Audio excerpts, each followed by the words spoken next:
Every year, the end of August and the beginning of September marks the beginning of the school year. But some parents in China who didn't get payment from their workplaces have no money to pay their children's tuition fees. As a result, during the week of August 26 to September 1st, 2024, people in many regions of China were forced to take to the streets and protest to demand their wages. This happened after construction workers had no success in demanding their payments from their employers. They decided to block the government building's entrance to demand payment, and during this time, they clashed with the police.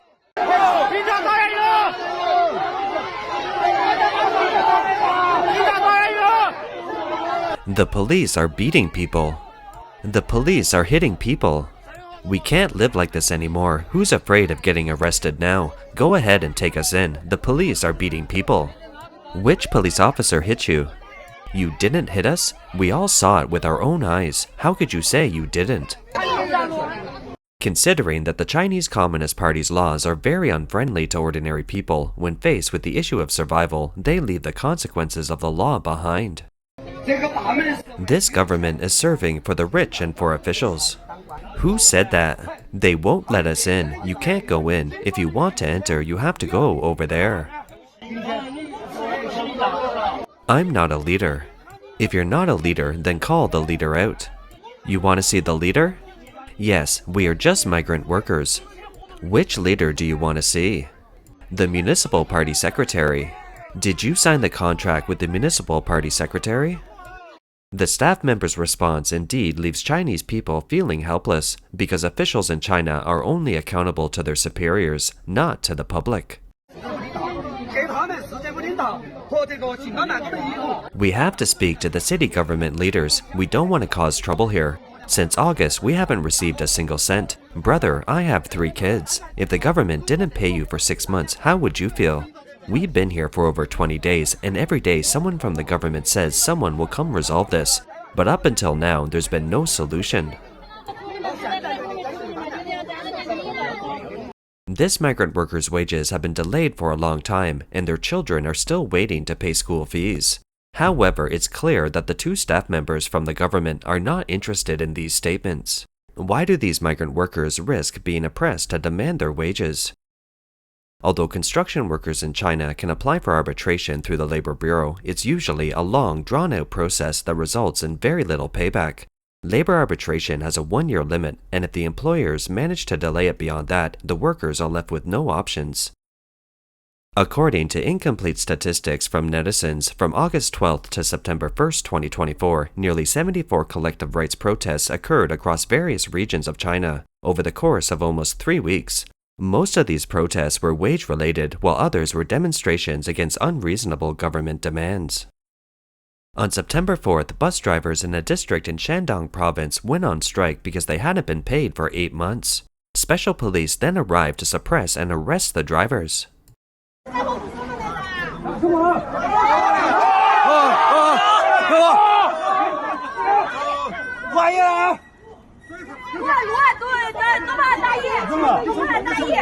They're hitting people. They're hitting people.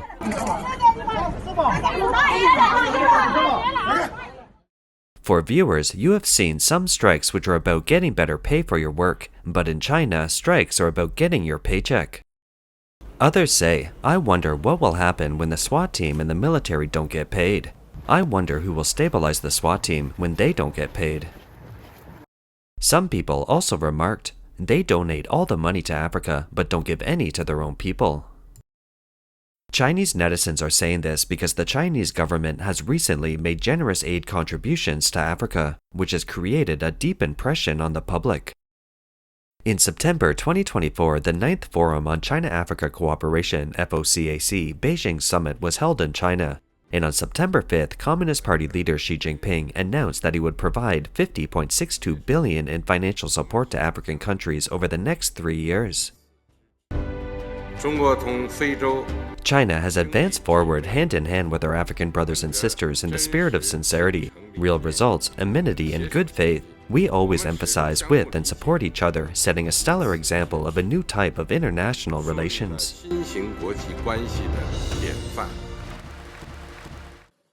向非方提供10亿元人民币无偿军事援助。为非方培训6000名军队人才和1000名警务执法人员，邀请500名青年军官访华，开展中非军队联演联训、联合巡航。未来3年，中国政府愿提供3600亿元人民币额度的资金支持，包括提供2100亿元人民币信贷资金额度和800亿元人民币各类援助，推动中国企业对非投资不少于700亿元人民币。The Chinese Communist Party's actions have sparked widespread criticism among the public. Netizens have expressed that China's economy is in a terrible mess. Ordinary people cannot afford the doctor and to go to school, and now they can't even get enough to eat. At this time, the Chinese government can still generously support Africa, which is simply out of mind. Netizens have used the term generosity disease to describe the behavior of the Chinese Communist Party. It was discussed on social media platforms in China and abroad. According to Baidu's encyclopedia, generosity disease is caused by damage to the nerves of the brain. The disease is characterized by an extreme sense of philanthropy, giving away snacks, drinks, and even money to people you know or don't know. With the Chinese government's large-scale aid to Africa, as of September 7, 2024, the WeChat index related to generosity disease has surged by 4,100%. Netizens said, "It seems that the symptom of spreading money abroad should be one of the symptoms of this disease." Some netizens also said that the generosity disease is to be generous to all people, but the CCP is only generous to its brothers in Africa and the Middle East, harbors hatred toward Westerners, but is cruel to Chinese. Netizens' reactions have also alarmed the Chinese Communist Party. On September 8th, some netizens discovered that the term generosity disease on Baidu's encyclopedia had been deleted.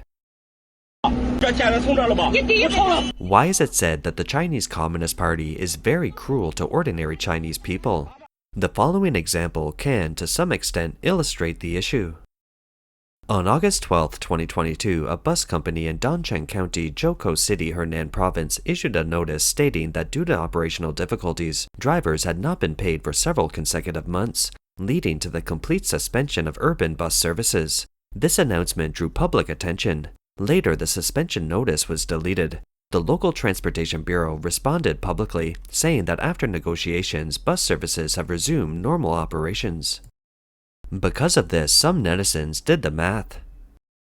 Netizens pointed out the buses stopped running because they claimed they couldn't pay wages.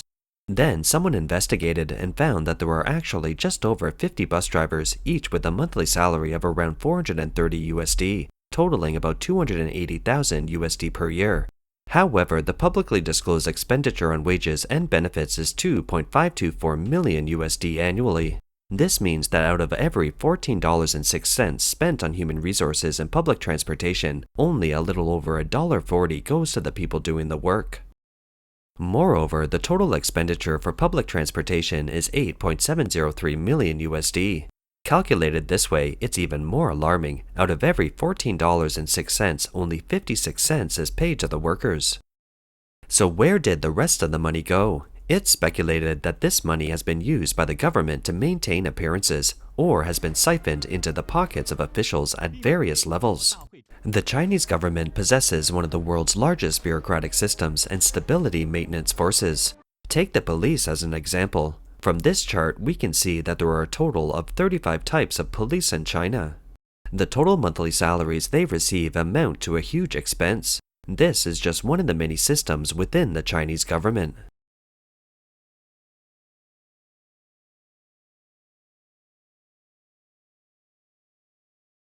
As a matter of fact, the Chinese government's behavior of spreading money abroad has aroused dissatisfaction even within the system. On September 5, 2024, news spread online that civil servants in Ningbo, Zhejiang Province are going to have their salaries significantly reduced. Zhejiang Province is one of China's wealthy provinces. Rumors are emerging from Ningbo that salaries can only be paid for half a year. The dire state of China's economy is thus evident. In August 2024, news spread online in China that in a district in Putian City, Fujian Province, 700 to 800 grid workers had their wages withheld by the local government for half a year, and their social security benefits were recently suspended. What is a grid worker? The Chinese government divides residential communities into grids, with each grid assigned a grassroots government official known as a grid worker. The government says that grid workers provide close services to the people, but outsiders believe that grid workers are close surveillance on the public. The Post said that the grid workers' monthly salary is only around 310 USD, and now they haven't been paid for half a year, causing their lives to fall into hardship. Schools are about to start, and their children need to pay tuition fees. The article said, "May I ask, does the government still care whether we live or die?" As the incident gained attention online, the local government stated that they have issued 1 month's salary to these grid workers and are trying to find ways to resolve the remaining unpaid wages. The news of the unpaid wages of the grid workers suggests that some local governments in China are finding it difficult to keep up with the huge costs of monitoring the public. As a matter of fact, it's become a new normal for civil servants all over China to be owed wages. In Beijing, Henan Province, Gansu Province, and Liaoning Province, people within the system have reported that the wages of civil servants and the pensions of retirees within the system are often in arrears. In March 2023, a district government in Tianjin borrowed $42,185,000 US from a Buddhist temple for the payment of wages. When the money ran out in July, the district government asked the temple for another loan. The temple was unwilling to do so and responded, "No one in the world has ever come to our Buddhist temple to receive alms. We are not alms givers." If the government is in such a dire financial situation, the general public will find it even more difficult to make ends meet. This video shows the heartbreaking experience of a group of young people living under a bridge in Guangdong Province under the so-called prosperity of the Chinese government. Is this phenomenon a sign that the Chinese Communist regime has reached the end of its days?